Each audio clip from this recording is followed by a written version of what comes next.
Hello मित्रों, मैं रामानंद वैद, आपका शुभचिंतक। आज जो विषय लेके आया हूँ मैं, वो स्त्रियों में होने वाले प्रमेह के कारण जो प्रेगनेंसी नहीं होती है, जो बेबी कंसीव नहीं कर पाते हैं, उसकी वजह से जो समस्याएं हैं मैं उसको लेकर आया हूँ। और जो कंसीव ना होने के कारण में से एक कारण ये भी है कि स्त्रियों का जो धातु है वो दूषित हो जाती है, उसको प्रमेह कहा गया है। प्रमेह दूषित होने के कारण रजवीर्य दूषित हो जाता है, उससे फिर जो स्पंस जो एग है वो एग कमज़ोर हो जाता है। तो एग कमज़ोर होने पर बेबी कंसीव नहीं हो पाता है। उसमें इसमें आपको स्त्री प्रमेह के बताए गए हैं। इसमें स्त्री प्रमेह वैसे तीन तरह के हैं, और उसमें आपका इस पुरुष जो प्रमेह है वे 22 तरह के प्रमेह बताए गए हैं। सात सात कफ के, सात वायु के, सात पित्त के। ये 7 14 21 ये पुरुष के प्रमेय हैं। और ये आपका जो स्त्री प्रमेय है वो भी धातु से ही संबंधित। प्रमेय जो होता है वो धातु से संबंधित होता है। जो धातु किसी भी कारण से, चाहे वो कफ से, चाहे पित्त से, चाहे वायु से, किसी भी तरीके से जब प्रभावित हो जाती है, जब उसकी क्वालिटी गिर जाती है तो उसे वो प्रमेय के कारण गिरती है। तो प्रमेय क्या होता है, स्त्री प्रमेय किस प्रकार के होते हैं कि उनकी जो पहचान है सदैव धातु गिरती रहती है। स्त्रियों की जो गर्भाशय में से हमेशा चिपचिपा पदार्थ गर्भाशय में से हमेशा गिरता रहता है। थोड़ा समय लेते लेते लेके सदैव जल से भरा, जल से गीला, एक जल से जैसा तरल पदार्थ हमेशा शरीर में से निकलता है। जो ओज है वो हमेशा निकलता रहता है। अच्छा, सदैव एक बदबू सी महसूस होती रहती है। एक बदबू अपने आप को महसूस होती है प्रमेय होने पर। वो अपनी सांसों से ही महसूस होती है, और इंटरनल पार्टों से महसूस होती है बदबू।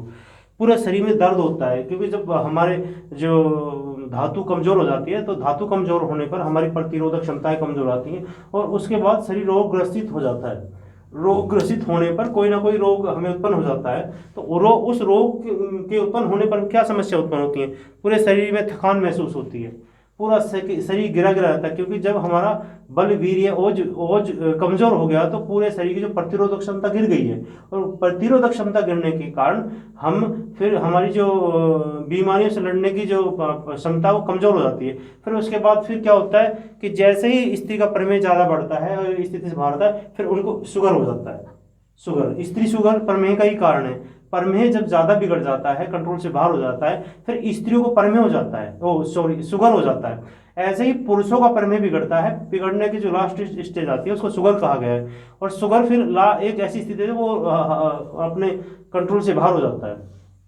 तो एक कारण जो बांझपन का ये प्रमेह भी माना गया है। जिन माताओं को प्रमेह होता है तो उनको बेबी कंसीव नहीं होता, क्योंकि उनकी धातु कमजोर होती है। धातु कमजोर होने के कारण उनके स्पंज जो बीज है वो जनरेट नहीं हो पाता है। जब बीज कमजोर है तो जनरेट होने का वो बनता ही नहीं है।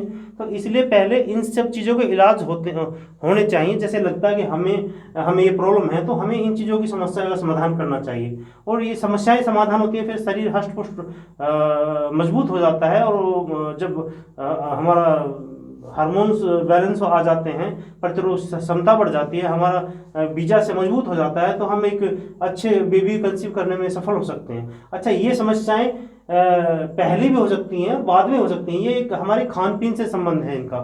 कई बार होता क्या है कि हम ज़्यादा माताएं जो होती हैं बाहर की चीज़ें, चटपटा, ज़्यादा गोलगप्पे, चाउमीन, बर्गर, पनीर टिक्का, इस तरह की चीज़ें यूज करती हैं। उनमें अलग अलग तरह के जो एसिड गिरते हैं वो हमारे शरीर में घुलकर, हमारे खून में घुलकर हमारे धातु को प्रभावित करते हैं। वो जुबान को तो हमारे अच्छे लगते हैं, वो चटपटा, वो स्वाद तो हमारे जुबान को तो अच्छा लगता है, परंतु हमारे जो शरीर में जो वो जाता है वो एक जहर का, विष का काम करता है। और वो विष इस तरह से हावी हो जाता है कि हम किसी ना किसी रोग से ग्रसित हो जाते हैं। आखिरी में आके हमें फलस्वरूप हमें शुगर भेंट मिलता है। और शुगर होने के बाद फिर जो स्थिति मिलती है वो जग जाहिर है।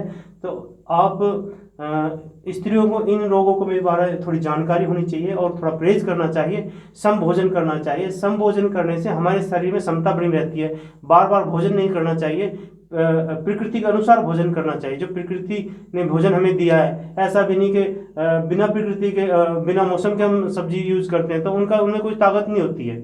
सिर्फ उसमें वो कहते हैं कि हमें ताकत है, पर ताकत तो जो प्रकृति ने जिस समय जो चीज़ उपलब्ध होती है, बनती है, प्रकृति देती है, उसमें कैलोरी, उसमें विटामिन भरपूर मात्रा में रहते हैं।